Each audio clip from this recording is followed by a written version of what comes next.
Hello there, Maverick Currency traders. This is Rob Reinhold, and today was a Fed day. Let's jump into it. In this session, we're going to go over what happened today, really focusing on that Fed report. We're going to see, did it change any of our scores? And then, of course, as always, we take our strongest, pit it against the weakest, and those are our trades that we hunt for. Disclaimer. This video was created for professional Forex and crypto traders. Maverick Currencies is a proprietary trading firm that employs professional traders around the world. Our traders trade firm capital and keep 70 to 80% of profits they generate. All trades and analysis in this video are for professional traders only. If you are interested in becoming a professional Forex and currency trader for Maverick, click the apply button in the video description. Let's break down what happened today. All right, let's first take a look at the news. So before the Fed meeting, we did get the UK CPI, came in as expected at 2.2%. That's just what the market expected. The pound was one of the stronger currencies today. Now look, I don't want to make this a big deal because you'll see that by the end of the day, the strongest currency was up like 0.3%. But when we take a look at everything, the pound is actually one of the stronger currencies at the moment. We then got the FOMC meeting that we've been waiting for 6 weeks now since the last one. And the market was really split between, is it going to be a 50 basis point cut, which was about 65% odds, or was it going to be a 25 basis point cut? And you can see that the Fed delivered 50 basis points. And what happened was the market shot up. The market shot up right off that. Now, not a lot. A lot of times we get 2% moves off of Fed reports. This one was up like 0.7%, I think, at the high, maybe 1%. And we just had no follow through. We had no follow through, and then it pulled back, and then we just really meandered for the rest of the day. Now, typically what you get is the move off of the statement, and then in the press conference that happens 30 minutes after, then you get some sort of commentary that really gives you another good move, either to the upside or the downside. We just did not get that, but we did end at the lows. So if you had to give a report card to market action off of this report, I'm going to give it a C minus, whereas a C is neutral, A and B means bullish activity or bullish price action, and then of course D and F meaning terrible. C minus. So basically right in the middle, but a little bit weaker here. Now in their statement, they said they are expecting another 75 basis points this year, which is about where the market is, and then another 1% for next year, which is about where the market is. So now the Fed is more in line with what the bond market has been saying. The bond market definitely has been leading the Fed. Right now, I think this is basically right where the market is, which is why we didn't get a whole lot of movement. Here is the movement in currencies, and you can see here, this is not a lot of movement. Now granted, this is at the end of the day. We did get some big movement out of the US dollar. The US dollar at one point was down about 1%, and then at one point was up about 0.3%, and then you can see closed about flat. So there was a lot of movement, and I don't want to make it seem like it was a boring day. It was not a boring day. There was a lot of movement, but ultimately, when you take a look at trends over longer time frames, there really was no true movement, breakout, breakdown, or anything.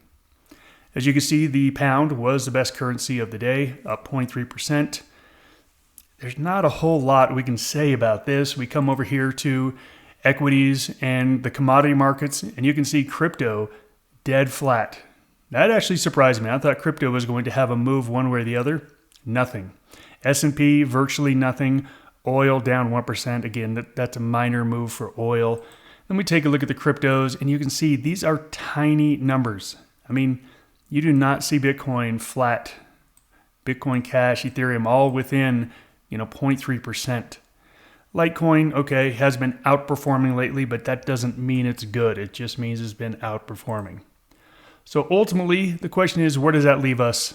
When it comes to our market score, we were at a +2, and you can see nothing changed here. If we take a look at this S&P, I do want to point out one thing. We've been trying to break out. These last 2 days, we've both had breakouts of all-time highs, and you can see just sunk back down. So we've been trying to break out. This kind of price action tells me, okay, maybe the market's not quite ready yet. I personally thought that the Fed meeting was going to be that catalyst that broke us out to the upside.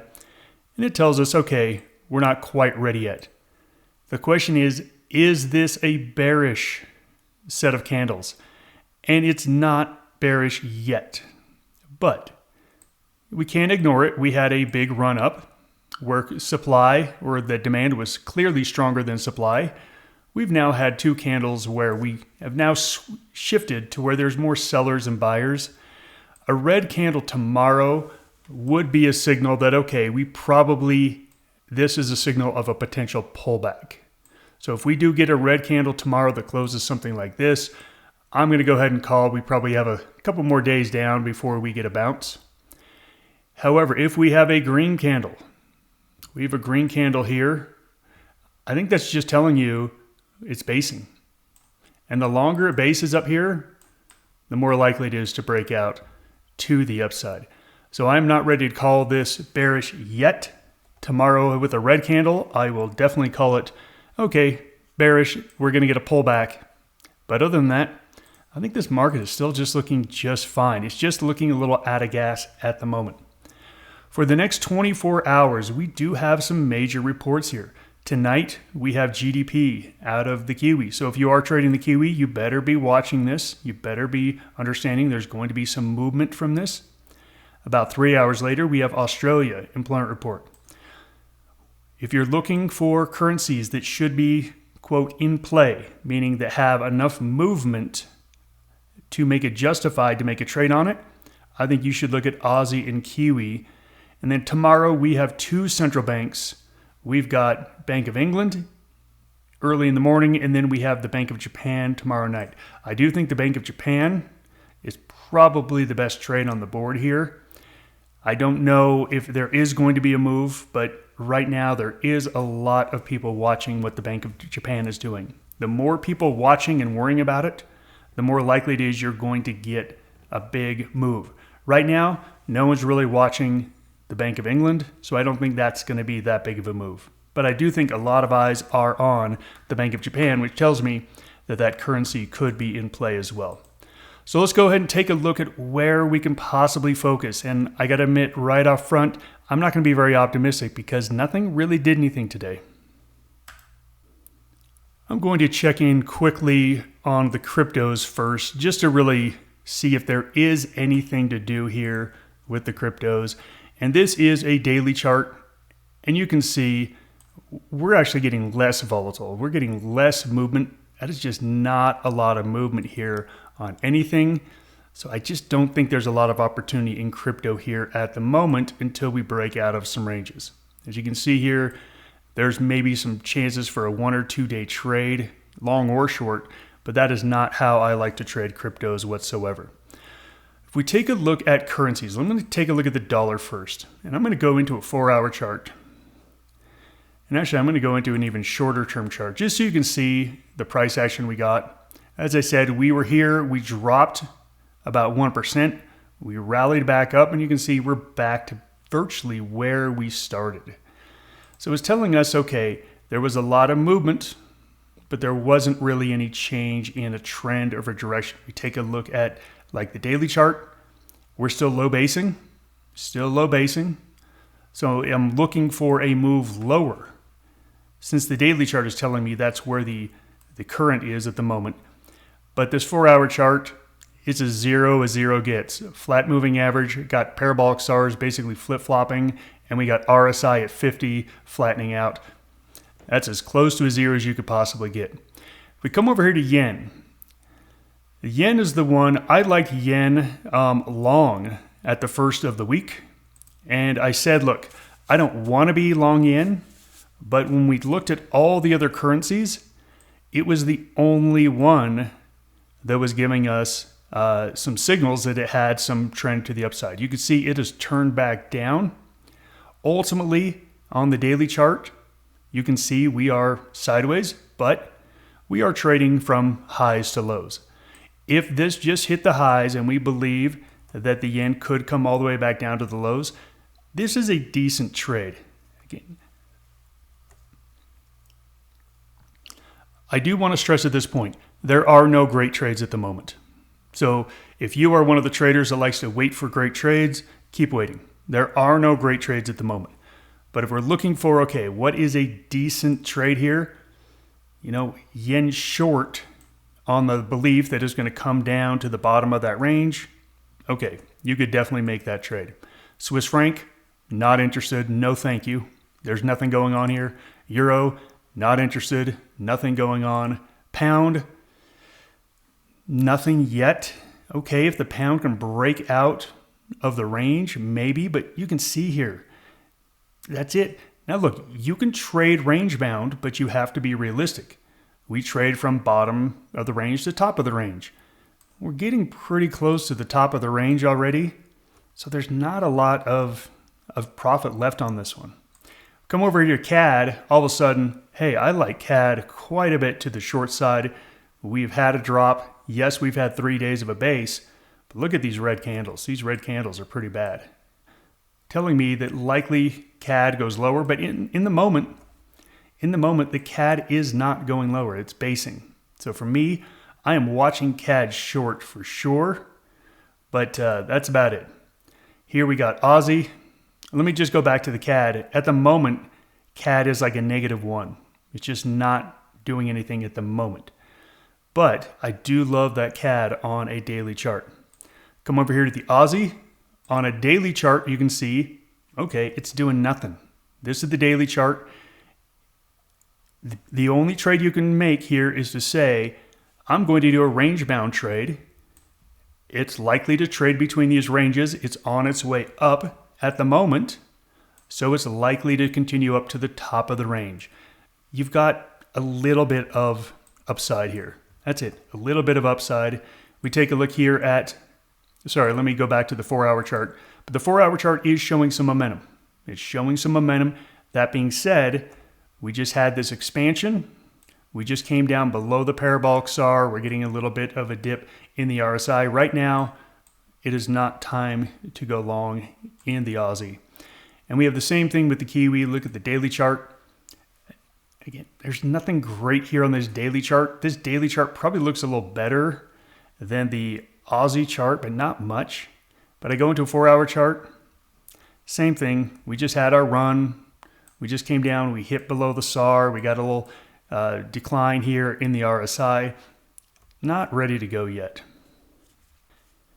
As I said, there is nothing great at the moment. But if you're looking to make a trade, then we look at the current velocity score. Aussie and the pound are acting the strongest at the moment, and yen is acting the weakest at the moment. Other than that, there's nothing. I think the best trade you can wait for is for when this CAD breaks down. I think that CAD looks the best. What do you go long against it? I couldn't tell you. But I think the CAD short is the best trade coming up for the next week. But for right here, right now, it's Aussie yen and pound yen, and that's it. So let's ask the question, what's better, pound or Aussie? This is the pound Aussie chart over the past 4 hours, over the past couple weeks. And you can see, generally speaking, we've been in a downtrend. In the last day or two, we've had the pound stronger than the Aussie. The question is, does it hit this point and fall down? If so, then I think you could say that the pound is weaker than the Aussie. Right now, I'd have to say the pound is stronger than the Aussie, as we've got 3 green candles over the last 12 hours.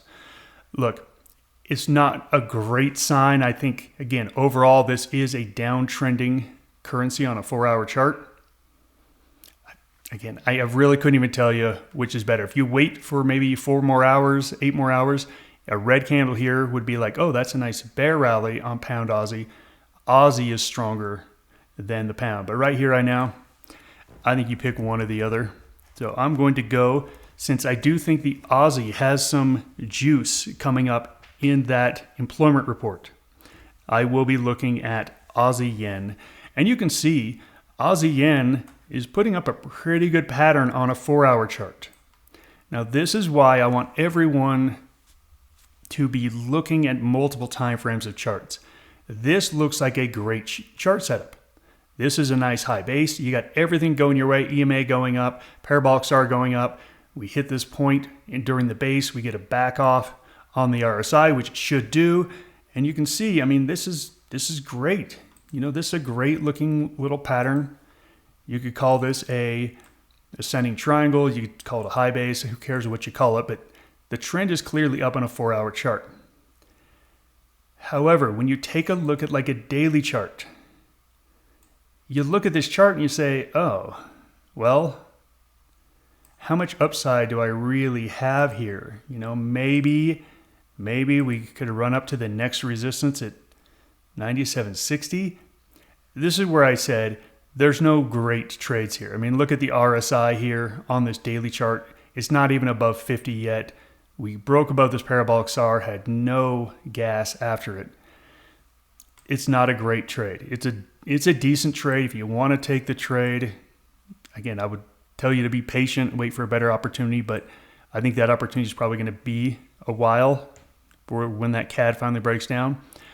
But okay, this one, entry point 96.35.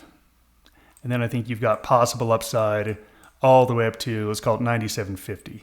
I don't think it has that much upside. I mean, that's a 1.3% move. I don't think the market has that kind of juice in it right now. But this would be the trade. If you say, Rob, I'd rather do pound yen. Okay, let's take a look at pound yen. And you can see very similar patterns here. But when we take a look at it on a daily, the big question is, look where it is on the daily. Same thing here. We don't even have RSI above 50 here. It's not showing a strong trend. This is really showing more of a bear rally that's about to roll over. There's no great trades out there at the moment. The good news is we have news coming up over the next 24 hours. We got Aussie and Kiwi news tonight. We got pound and yen rate statements tomorrow. Maybe that puts some more energy into this market. Maybe some things start to move somewhere. But right now, remember, at Maverick, we have a famous saying, trade the market in front of you. Not the market you want it to be, not the market you think it should be, the market in front of you. The market in front of you is not great. So if that's the case, trade less, not more. When the market becomes great, we'll trade more, not less. Until then, again, be patient, wait for your great opportunities. Goodbye, everybody.